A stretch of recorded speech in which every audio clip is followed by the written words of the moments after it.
Bonjour les amis, j'ai des impératifs, je fais cette vidéo et je la mets en ligne bien plus tôt que d'habitude, quelques heures auparavant. Ça va peut-être arriver dans les prochains jours, hein. J'ai un calendrier un peu chargé. Et donc, je suis parti pour aborder avec vous un sujet qui ne va pas nous rajeunir, la grève dans les transports, et je vais m'appuyer sur l'épisode de 1995, ça va bientôt faire 30 ans, et la fameuse loi Juppé. Donc vous vous souvenez, les transports en commun, et notamment la SNCF, avaient été paralysés pendant un mois. Et pourtant, quitte à faire grogner quelques-uns de ceux qui regardent cette vidéo, je rappelle que cette grève était très populaire. Alors pourquoi cette grève était très populaire? D'abord parce que les gens avaient l'impression que les cheminots les vengeaient un petit peu de Chirac et de Juppé qui s'étaient légèrement foutus de la gueule du monde. Je rappelle que Chirac avait gagné l'élection présidentielle de manière miraculeuse en 1995 en faisant le coup de la fracture sociale et donc il débordait carrément Krivine sur les revendications sociales. Enfin, il dépassait la gauche et tout. Donc il avait tout promis et il avait réussi. Il avait rattrapé, il avait dépassé Balladur que tout le monde voyait élu au premier tour.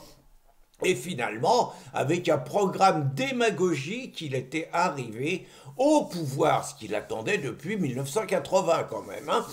Et bien évidemment, après, il a fait le coup 6 mois plus tard du plan Juppé en expliquant, se foutant ouvertement des Français, que il n'avait pas prévu que la situation était aussi grave sur le plan économique. Et on s'était donc pris le plan Juppé, je ne sais plus si c'était pas 200 milliards pour piquer dans les caisses, dans les poches des Français, augmentation de la TVA, de toutes les cotises et tout. Et puis, il y avait le plan Juppé sur les retraites, sur la sécu. Enfin, Juppé, il avait tout mis à la fois en disant qu'il était droit dans ses bottes entre nous. Ce mec, 30 ans plus tard, est au Conseil constitutionnel. Il a renié toutes ses promesses, tous ses engagements. C'est devenu un centriste collabo, voilà, hein, c'est tout. Donc, bon, on va pas traîner sur Juppé. Mais les Français, quelque part, sentaient que cette grève des cheminots défendait quelque part l'intérêt général. Au-delà de l'affront que constituait l'élection de Chirac et le foutage de gueule que la suite a permis de vérifier, il y avait ce côté, quoique, il défendait l'ensemble des Français, et je pense que cette grève était populaire et que ça a été sans doute la dernière grande grève populaire, avec peut-être les grèves de 2006 sur le contrat premier emploi, le CPE ou Villepin, autre collabo qu'il va falloir surveiller. Donc Villepin en 2006 proposait 80% de salaire pour les jeunes du SMIC, hein, pour les jeunes dont ça allait être le premier emploi, et donc c'était quelque part utiliser les jeunes pour concurrencer les adultes, quoi. Et ça n'était pas passé, et ces grèves-là étaient sympathiques et ces grèves-là étaient populaires dans le public. Mais depuis, là je rebondis sur vous allez avoir là l'occasion des fêtes de la Pentecôte. Vous avez les préavis de grève habituels déposés par Sud SNCF, déposés par la CGT. Et c'est un rituel. Alors j'écoutais un syndicaliste, je connais un peu la musique, hein. Le mec il dit c'est dégueulasse, c'est notre droit de grève, c'est nos libertés. Et puis on n'est pas si méchant que ça. Regardez, à Pâques on n'a pas déposé de préavis. Autrement dit, on est gentil parce qu'au lieu de déposer 10 préavis de grève dans l'année, on en a déposé que 9. Bon, le mec se fout ouvertement de la gueule du monde. Alors, est-ce que pour autant, vous allez me dire, ouais, mais t'as été 38 ans à la CGT, tu craches dans la soupe et tout? Pas du tout. Pas du tout. La question, c'est est-ce que le droit de grève existe partout? Ben non. Dans les transports notamment, je trouve qu'on ne s'appuie pas assez sur l'exemple italien.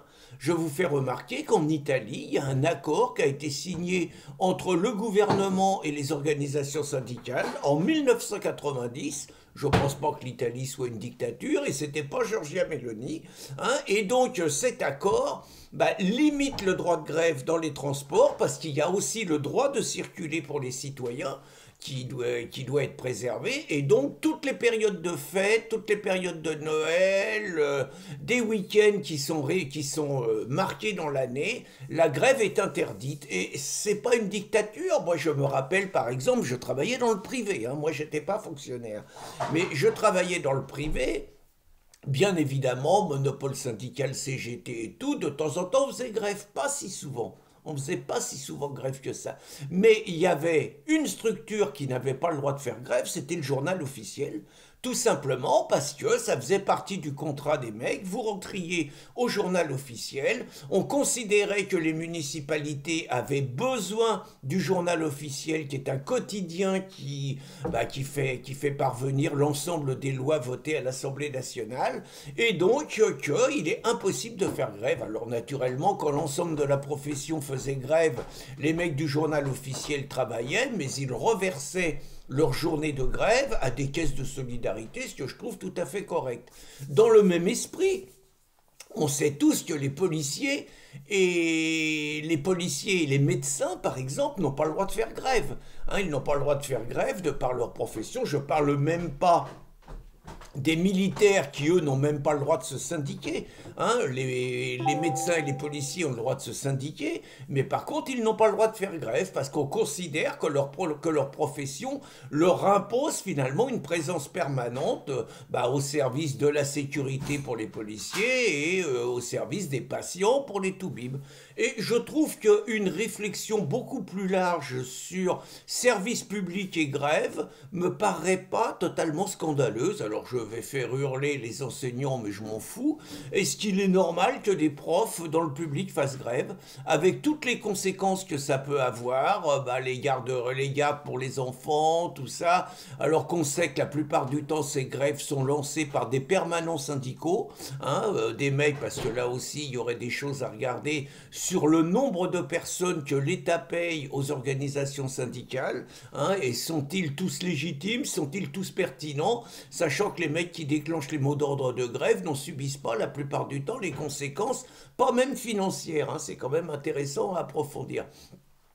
Donc, naturellement, en France, on a des politicards lâches. Naturellement, dès que vous allez lancer cette idée, tout le monde va hurler et tout le monde va bloquer. Et à l'arrivée, écoutez, c'est toujours les mêmes, c'est-à-dire les usagers qui sont un peu pris en otage.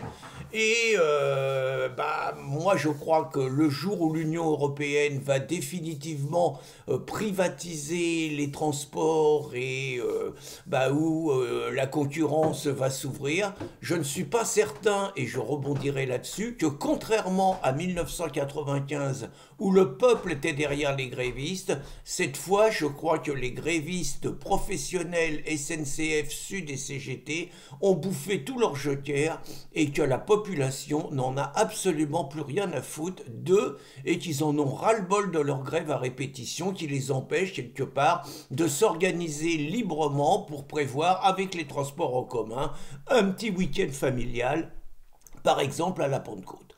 Voilà donc... Voilà cette petite réflexion matinale sur le droit de grève qui pour moi est un truc auquel on ne doit pas toucher dans le privé, mais dans le public ça demande une réflexion que naturellement la France n'est pas encore prête à avoir. Bonne journée les amis!